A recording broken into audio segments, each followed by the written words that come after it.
திமுகக்குள்ள இப்ப பெரும் குழப்பம் ஏற்பட்டிருக்கு. இதனால திமுகவுக்கு பெருத்த அடி அப்படின்னே சொல்லலாம். அப்படி என்ன நடந்துச்சு அப்படிங்கறத நாம இந்த வீடியோல தெரிஞ்சுக்க போறோம். அதாவது திமுகவுல தென்மண்டல தேர்தல் பொறுப்பாளராக கனிமொழி எம்பி அவர்கள் சமீபத்தில் நியமிக்கப்பட்டாரு. இதனையடுத்து தூத்துக்குடி, நெல்லை, தென்காசி உள்ளிட்ட தென் மாவட்டங்கள்ல திமுகவுக்கு அவர் பரபரப்பாக தேர்தல் வேலையை பார்த்துட்டு வந்தாரு. இந்த நிலையில தான் முதல்வர் இருக்கார்லே அவருடைய மருமகன் சபரீசன் கடந்த 2 நாட்களுக்கு முன்னாடி தூத்துக்குடிக்கு வந்து தங்கி இருக்கிறாரு. அங்கே வந்து கட்சியுடைய பல்வேறு நிர்வாகிகளையும் தனித்தனியா சந்திச்சு பேசி இருக்கிறாரு. இது கட்சி நிர்வாகிகள் மத்தியில பெரும் குழப்பத்தை ஏற்படுத்தி இருப்பதாக அந்த கட்சியினர் வந்து புலம்ப ஆரம்பிச்சிருக்காங்க.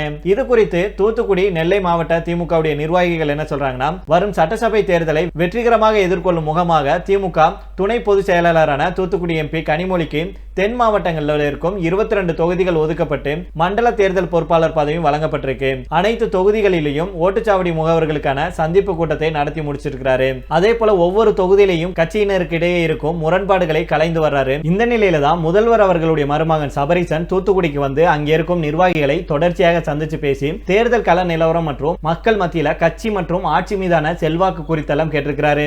இது தவறில்லை. ஆனா ஏற்கனவே இதே மாதிரியான கருத்துக்களை நிர்வாகிகளிடம் கேட்டு பெற்ற கனிமொழி தொடர்ச்சியாக கட்சிகளுக்கான தேர்தல் பணிகளை செய்துட்டு வரும் நிலையில அவருக்கு போட்டியாக அதே கட்சியில் இருக்கும் இன்னொருவர் வந்து நிர்வாகிகளிடம் கருத்து கேட்டறிவது திமுகவினருக்கு குழப்பத்தை ஏற்படுத்தி இருக்கு அப்படின்னு அவங்க சொல்லியிருக்காங்க. மேல என்ன சொல்றாங்கன்னா, சபரீசன் தன்னுடைய குழுவுடன் சென்றதுனால நிச்சயமாக இது ஒரு தேர்தல் திட்டமிடல் கூட்டம். அவர்கள் கனிமொழி அவர்களை நம்பவில்லை அப்படிங்கறத இது காட்டுது. கூட்டணி பேச்சுவார்த்தைகளை தொடங்குறதுக்கு முன்னாடியே இந்த முறை காங்கிரஸ் நான்கு நெறியை கைப்பற்றாது அப்படின்னு அவர் எப்படி சொல்ல முடியும்? மயிலாடுதுறையில கூட திமுக காங்கிரசிடம் இருந்து தொகுதியை பிடிக்க முயற்சி செய்து காங்கிரஸ் எம்பி சுதா மற்றும் காங்கிரஸ் எம்எல்ஏ ராஜ்குமார் இடையே அதிக உள்மோதல்கள் இருக்கு. அதனால நேரு தன்னுடைய ஆதரவாளரான தேவனுக்காக மயிலாடுதுறையை பெற திட்டமிட்டிருக்கிறாரு. சபரீசன் தன்னை திமுகவுடைய டெல்லி முகமாக காட்ட முயற்சிக்கிறாரு. அதனால அவர் கனிமொழியை மாற்ற முயற்சிக்கிறாரு. அவர் தமிழகம் முழுவதும் பயணம் செய்ய தொடங்கினாரு. கட்சியின் முக்கிய நிர்வாகிகளை சந்தித்து அறிவுறுத்தல்களை வழங்க தொடங்கினாரு. இது கனிமொழிக்கு கடுமையான எரிச்சல் ஊட்டி இருக்கு.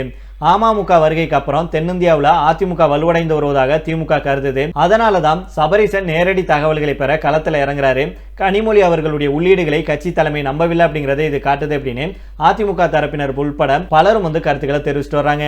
ஆக மொத்தத்துல திமுகக்குள்ளேயே இப்ப குழப்பம் ஏற்பட்டிருக்கு. அதனால என்ன நடக்குது அப்படிங்கறத பொறுத்து பார்க்கலாம். உங்களுடைய கருத்துக்களை கீழே உள்ள கமெண்ட் பாக்ஸ்ல சொல்லுங்க.